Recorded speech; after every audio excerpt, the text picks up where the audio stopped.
La globalización. La globalización es un proceso económico, tecnológico, político, social, empresarial y cultural que consiste en la creciente comunicación e interdependencia entre los distintos países del mundo, uniendo sus mercados, sociedades y culturas a través de una serie de transformaciones sociales, económicas y políticas que le dan un carácter global. La globalización y la democracia. Se apela a la globalización para explicar el derrumbe de regímenes totalitarios como la caída de la soberanía de los Estados-nación, para denunciar la inexistencia de democracia económica y la injerencia de los mercados monopólicos en los servicios básicos de las naciones. La globalización imprimió en la democracia la concepción de los intereses privados como beneficiarios a la sociedad. Globalización y democracia. El libre mercado, la circulación del capital, la tecnología y la revolución informática son algunos de los factores de la globalización que ponen en relación a estados y diferentes actores como las empresas transnacionales y multinacionales, las organizaciones multilaterales y algunas organizaciones no gubernamentales, ONG.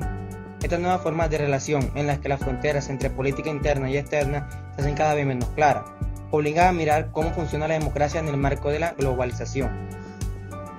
La globalización y el Estado Nacional.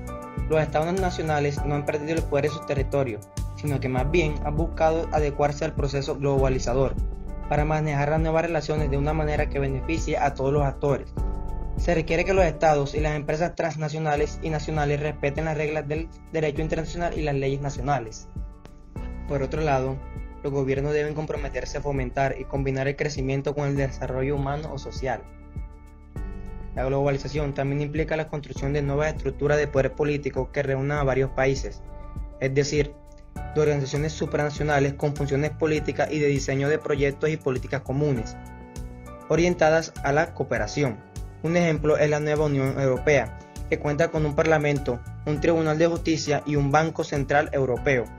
En América Latina, la ampliación de organismos como la Unión de Naciones Suramericanas, UNASUR, puede contribuir con ese propósito en el futuro. Los desafíos para la democracia. Los peligros del predominio del mercado y de la privatización son enormes para los ciudadanos, ya que las grandes empresas y corporaciones tienden a imponer políticas favorables para su éxito económico, muchas veces en el detrimento de las necesidades de la sociedad.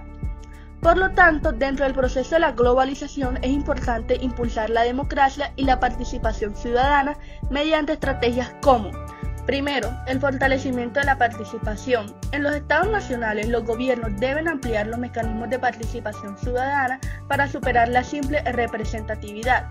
El empoderamiento de los ciudadanos le brinda un rol verdadero a la noción de soberanía popular y permite fortalecer los gobiernos no desde el autoritarismo, sino desde el consenso.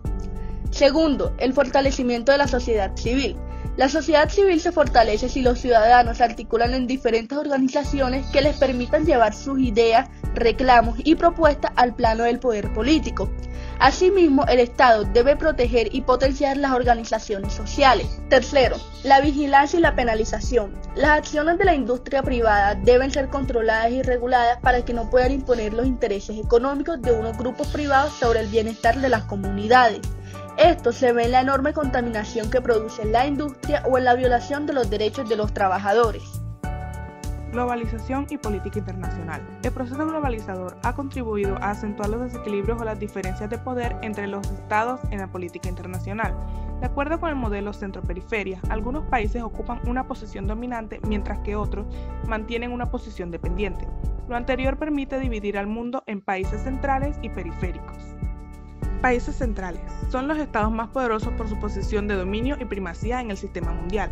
A este grupo pertenecen los países más ricos y desarrollados, que son los que normalmente establecen las reglas de juego en los intercambios económicos, por su gran capacidad de generar nuevas tecnologías, porque disponen de capital y poseen la mayor parte de las empresas transnacionales. Además, sus habitantes disfrutan de buenas condiciones de vida. Ejemplos de estos tipos de países son Estados Unidos, Alemania o Japón, los cuales muestran alta capacidad para influir sobre otros y defender con eficacia sus intereses. Países periféricos. Este grupo incluye una diversidad de estados. Por una parte, abarca los países más pobres o menos desarrollados, los cuales dependen fuertemente de la importación de capitales, de tecnología y de algunos bienes que no pueden producir para mantener su economía. Las condiciones de vida de sus poblaciones son deficientes y un porcentaje elevado de ellas vive en la pobreza. También comprende países en desarrollo, los cuales están sujetos en diferente medida a las decisiones que tomen los países centrales, como Chile o Turquía.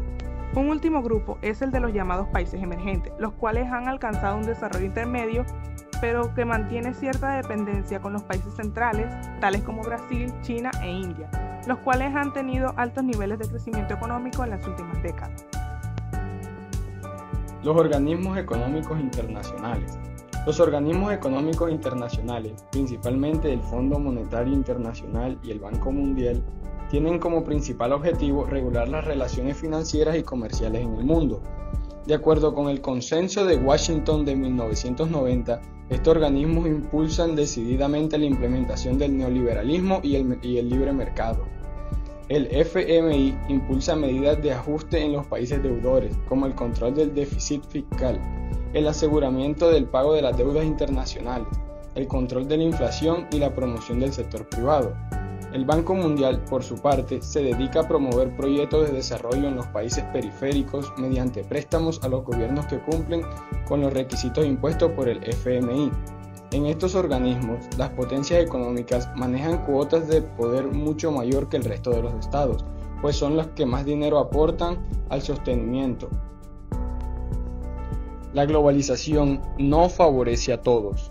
La globalización, en su sentido amplio, es el proceso de interdependencia que intenta integrar cada vez más países y regiones a su proyecto de sociedad global.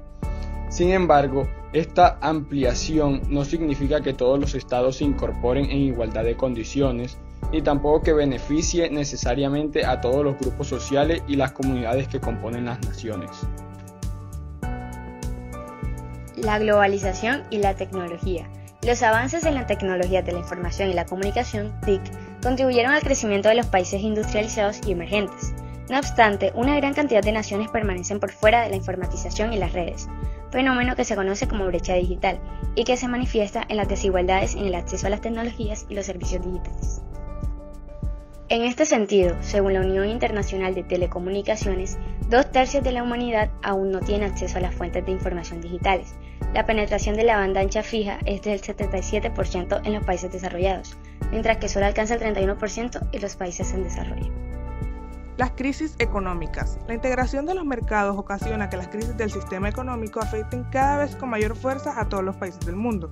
Una muestra de ese efecto ha sido la crisis del 2008, la cual se inició en Estados Unidos pero terminó afectando profundamente a la economía de la Unión Europea en 2010. Asimismo, como el mercado es el elemento primordial de la globalización, el Estado queda en segundo plano en la resolución de los efectos de las crisis.